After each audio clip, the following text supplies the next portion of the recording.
जय श्री कृष्ण। आज बात करते हैं नानी बाई के मायरे की, नरसिंह जी की भक्ति की। ये कहानी मैंने संतों के मुख से सुनी है, कई बार सुनी है।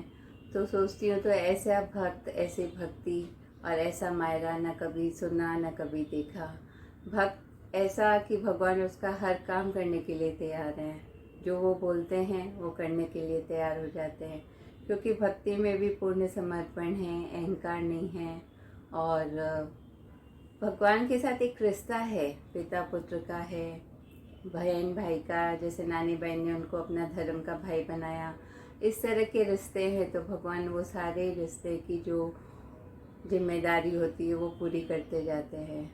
तो भगवान मायरा लेके जामनगर होते हुए अंजार नगर में आ जाते हैं। अंजार नगर में जब पहुंचते हैं तो देखते हैं लोग कि भाई इतना सम्मान, रथ कौन आया है, इतना सुंदर व्यक्ति, दो उनके साथ रानियां हैं, सम्मान है भर भर के।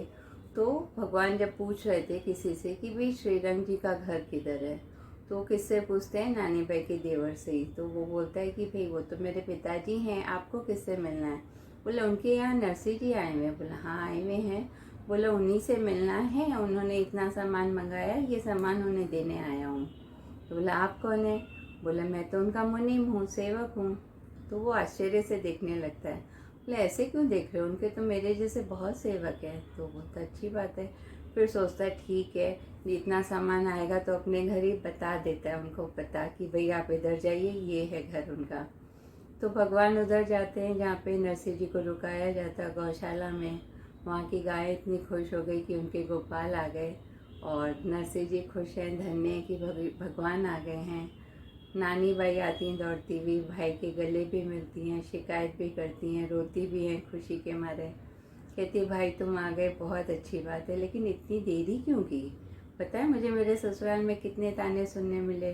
तो सब शिकायतें भी होती हैं, बातें भी होती हैं, सब खुश हैं।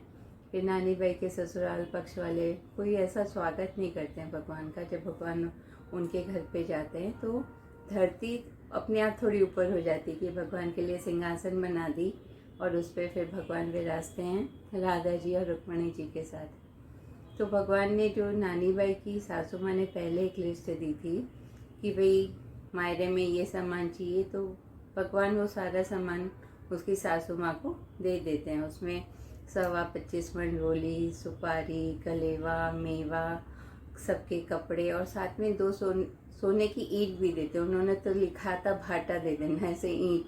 तो भगवान 2 सोने की ईंट भी उनको दे देते हैं। और तो सासू माँ तो बड़ी खुश हो जाती है।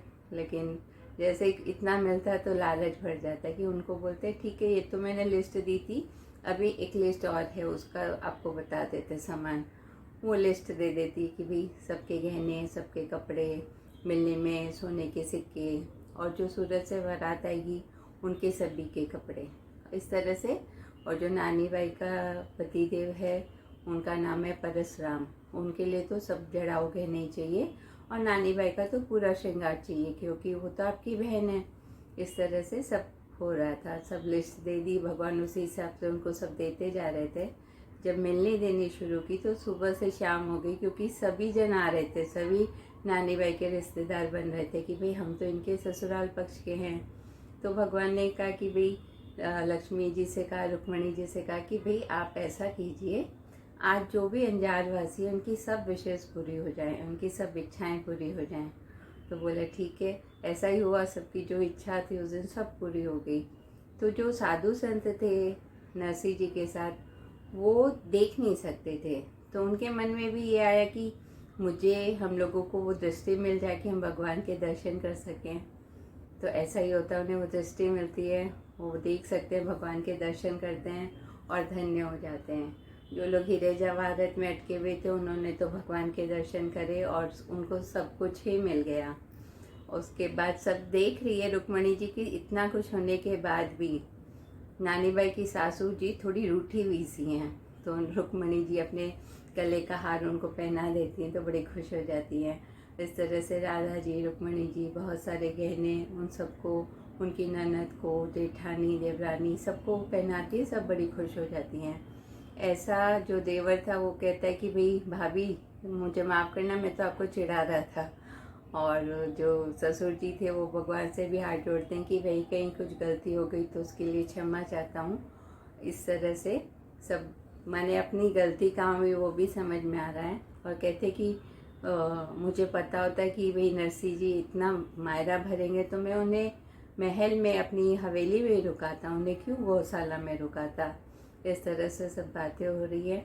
फिर जब सब ये सब का लेन देन हो गया तो फिर भगवान जो राधा जी रुक्मणी जी पसंद करके चुनरी लेकर आई थी वो अपनी बहन को उड़ाते हैं। नानी बाई धन्य हो गई कि भगवान ने उन्हें वो चुनरी उड़ाई और सारे लोग बड़े खुश हैं, हंसी खुशी से रह रहे हैं। जैसे मैंने एक बेटी का ससुराल में मान कैसे बढ़ा, वो भगवान ने आके उनका मान बढ़ाया। धन्य है नानी बाई, धन्य है नरसिंह जी, उनकी भक्ति और ऐसा भात जो कभी न हुआ न कभी होगा। जय श्री कृष्ण, सबका मंगल हो।